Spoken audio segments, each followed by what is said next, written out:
Paul, on today, of course, International Women's Day, and a real emphasis on many of the women that you're seeing on that border today, many of whom incredibly vulnerable, fleeing war, and at risk of being exploited.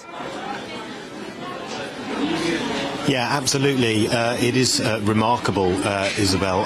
Just the numbers of women and children that arrive at the border, that come to refugee centres like the one where we're at in Helm this morning. Of course, the men, if you're aged 18 to 60, and unless you have a medical exemption, you are sent back into Ukraine. You get given a piece of paper at the border that you are allowed to, I think it's 24 hours you get with your family, then you have to go back into Ukraine to fight.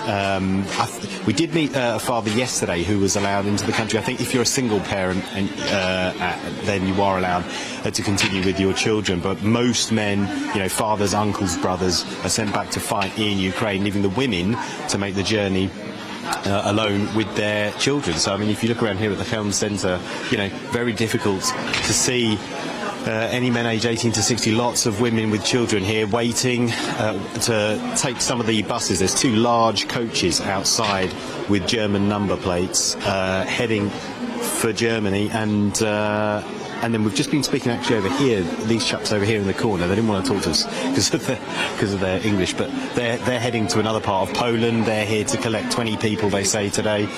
And then through those doors, if you see, actually, let's just have a little wander around.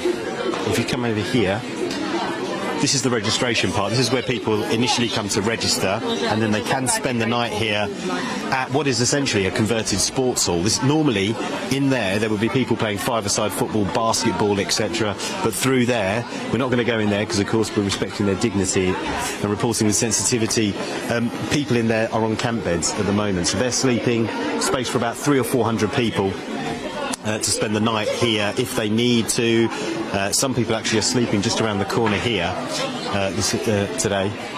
So perhaps they were full up last night. So we'll keep our distance, but those people are sleeping over there, and this is how people live when they arrive here for the first 24 hours at least. And then there's a shout from someone on a megaphone. There's a bus leaving. It's going to Sweden or Germany.